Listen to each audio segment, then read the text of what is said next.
Bien, continuando con estos videotutoriales de ingreso a universidad con mi PEMS 2020, vamos a ver un video sobre la guía de química, que es una de las áreas que más se le dificulta a los estudiantes.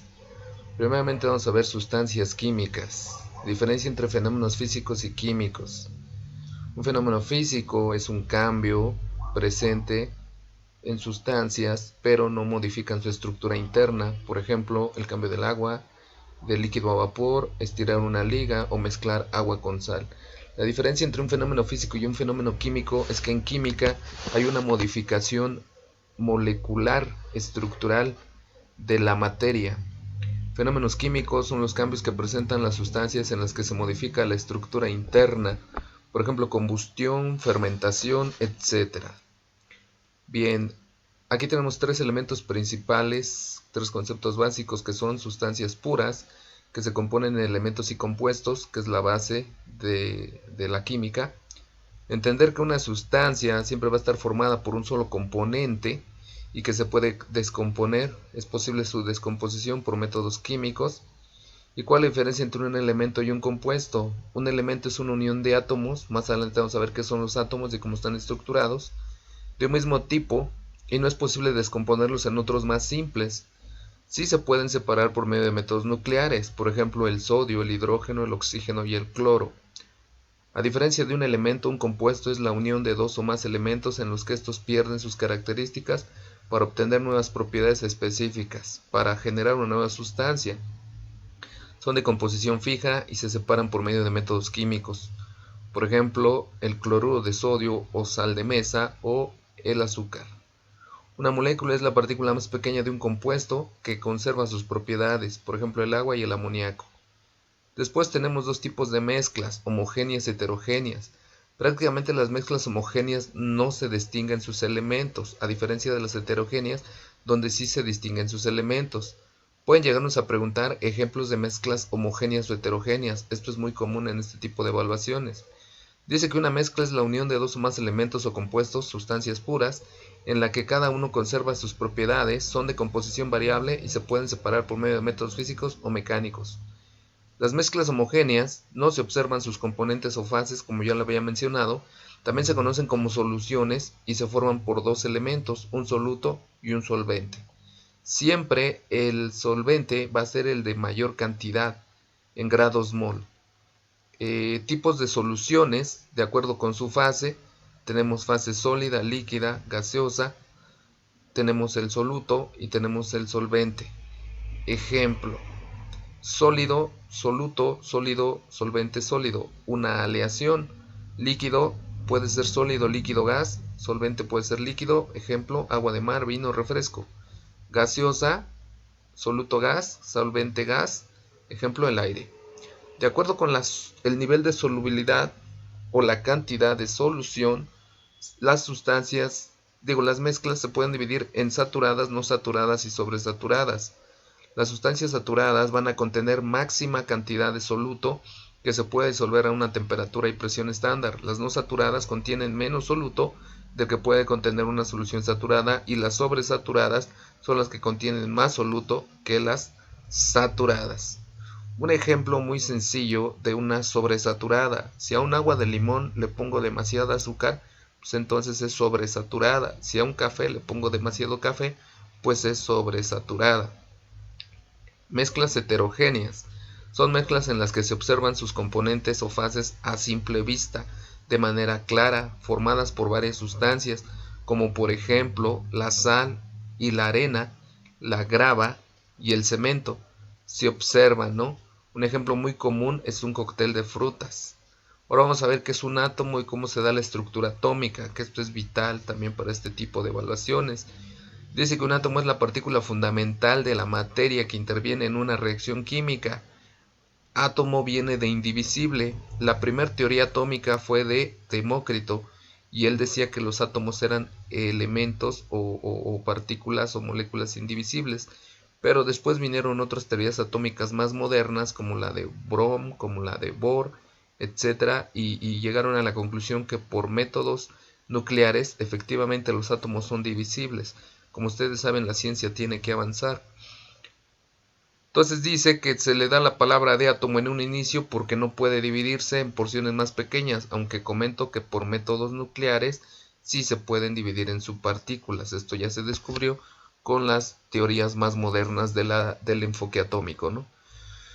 Siempre un átomo va a contener tres elementos vitales que son el neutrón, el protón y el electrón, en donde uno va a tener carga positiva, otro va a tener carga negativa y otro va a tener carga neutra o no va a tener carga más bien. El neutrón es una partícula que no tiene carga y se encuentra en el núcleo del átomo. El protón es una subpartícula que tiene una carga positiva que se encuentra en el núcleo del átomo. El electrón es una subpartícula con carga negativa que se encuentra alrededor de los núcleos en órbitas elípticas. Aquí un comentario, a lo mejor me voy a adelantar un poco.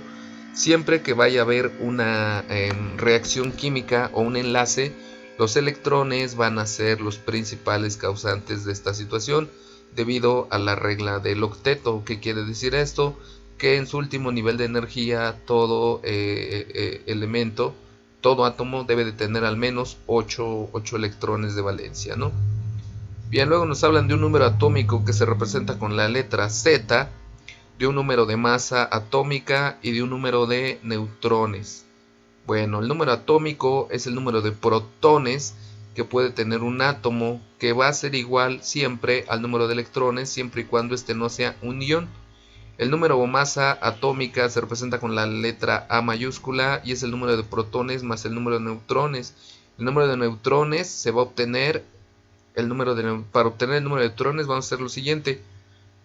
A la masa atómica le voy a restar el número atómico, que quiere decir A menos Z. Ejemplo, cálculo de las partículas subatómicas. El sodio tiene 11 protones y tiene de número o masa atómica 23. Entonces voy a restar y voy a decir que tengo 11 protones, 11 electrones, porque si no es un ion, un átomo siempre va a tener el mismo número de protones y de electrones, y al hacer la resta tengo 12 neutrones. En el caso del cloro tengo 17 y tengo de masa atómica, tengo 17 protones y tengo de masa atómica 35. Entonces, protones 17, electrones 17, a 35 le voy a restar el número de protones y obtengo el número de neutrones, que es 18. Hablamos de isótopos cuando los átomos tienen el mismo número atómico pero diferente masa atómica, es decir, igual número de protones con diferente número de neutrones. Hablamos de un ion cuando se habla de un átomo que tiene una carga y se puede dividir en un catión o un anión. Un catión pierde electrones y un anión gana electrones. Hay diferentes modelos atómicos para poder entender esto de la teoría atómica. Vamos a ver más a fondo esto de los modelos atómicos.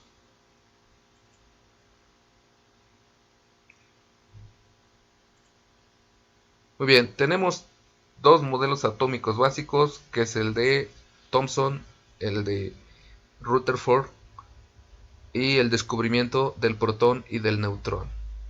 Bien, aquí podemos ver un átomo. Aquí podemos tener que tiene electrones con carga negativa, tiene una masa de carga positiva.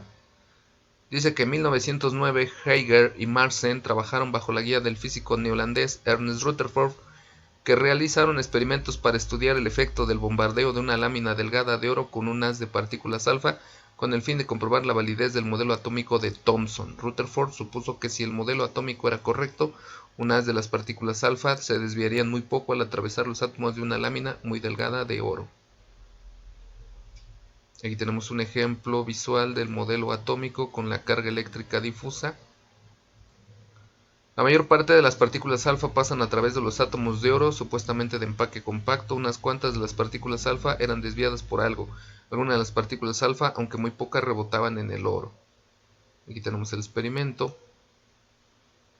Modelo atómico nuclear. En 1911, Rutherford propuso que la mayor parte del átomo era un espacio vacío en el cual se movían los electrones y que la carga positiva estaba concentrada en el centro del átomo en una pequeña región, a la cual denominó núcleo atómico. Solo una región así podía ser lo bastante densa y con una carga tan alta para repeler a una partícula alfa.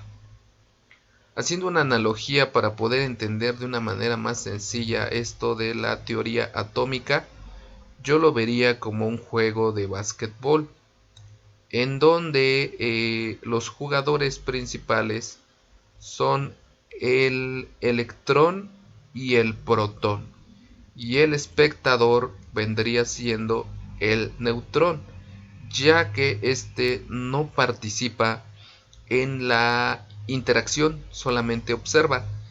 Y el que tiene prácticamente el balón pues es el electrón, porque es el que decide en qué momento se da una carga o no. Entonces vamos a ver las tres hipótesis de los modelos atómicos. Tenemos el modelo de Dalton, tenemos el modelo de Thomson y tenemos el Thomson 4, el modelo de Rutherford y el modelo de Niels Bohr.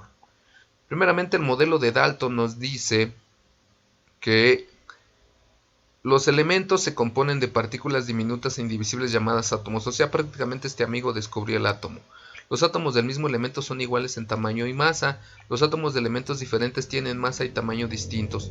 Los compuestos químicos se forman por la unión de dos o más átomos de diferentes elementos. Los átomos se combinan para formar compuestos en relaciones numéricas sencillas como 1 a 1, 2 a 1, 2 a 3, etc. Los átomos de dos elementos pueden combinarse en diferentes reacciones. Entonces digamos que más que nada John Dalton descubre a los átomos y nos habla de las reacciones químicas. Luego viene Thomson, que es el más pedido, solicitado. Nos dice que es un químico que propuso el modelo atómico en el que los rayos catódicos son desviados de sus trayectorias por campos eléctricos y magnéticos. También señala que los rayos catódicos son partículas negativas y les da el nombre de electrones. O sea, prácticamente Thomson descubre los electrones en el átomo. Su modelo muestra al átomo constituido por electrones que se mueven en una esfera de electricidad positiva uniforme donde se distribuyen en series de capas concéntricas. A este modelo le llamó el modelo del budín o pan con pasas. ¿Por qué? Porque el átomo está formado por un núcleo y ese núcleo, alrededor de sus diferentes capas o niveles de energía, tiene como pequeños puntos negros que son como las pasitas que ahorita veamos, y es una analogía del budín con pasas. Entonces la carga positiva simula un pan y la carga negativa simula las pasas y los electrones uniformemente distribuidas. Por su parte, Ernest Rutherford nos habla en 1909 de que lo que veíamos ahorita, el paso de un haz de partículas alfa a través de lámina de oro. La mayoría de las partículas atraviesan una línea recta de la lámina, aunque en un grupo muy pequeño experimentan una desviación de 90 respecto a la incidencia. 2 años después, Rutherford propuso su modelo con el que suponía que el átomo tenía un núcleo muy pequeño donde se concentra la carga positiva y casi toda la masa del átomo. Además, el núcleo está rodeado por electrones dispersos en un espacio vacío relativamente extenso. Entonces, a esto podemos concluir que Ernest Rutherford descubre el núcleo y que en el núcleo se encuentran los protones y los neutrones, y que alrededor del núcleo, hacia los diferentes niveles de energía, que lo máximo pueden ser 8 por la regla del octeto, están los electrones. Por último, Niels Bohr, el modelo de Bohr nos habla de que los electrones giran alrededor del núcleo en órbitas circulares, mientras que los electrones se mantengan en un determinado nivel de energía no van a ganar ni a perder energía. Un electrón que gira en su órbita no irradia energía. Si esto sucediera, chocaría contra el núcleo. Cuando los electrones saltan de un nivel de energía a otro, de uno mayor a otro menor, desprenden energía, y cuando lo hacen a la inversa absorben energía. Entonces, hablamos también de algo ya conocido como los orbitales. ¿Qué es un orbital? Pues las órbitas circulares o elípticas, que es la representación del espacio que ocupa un electrón en el átomo. El electrón puede encontrarse en diferentes niveles de energía o energéticos. A estos niveles se les designan números cuánticos principales: número cuántico principal, número cuántico azimutal, número cuántico magnético, número cuántico de spin. Recibe el nombre de spin porque se forma como una pequeña espiral. Estas son las formas de los orbitales: de Rempes, región espacio energético de manifestación probabilística eléctrica. Luego siguen las configuraciones electrónicas, que es la distribución más probable y estable de la energía más baja de los electrones entre los orbitales disponibles de un átomo. Para realizar las configuraciones electrónicas es necesario tomar en cuenta las siguientes reglas: conocer el número atómico del elemento, tomar en cuenta la siguiente tabla de valores para hacer las configuraciones: niveles de energía, subniveles de energía y orbitales que se obtienen. Hacer la configuración con base a la regla de Aufbau o la regla de diagonales. Bien, a continuación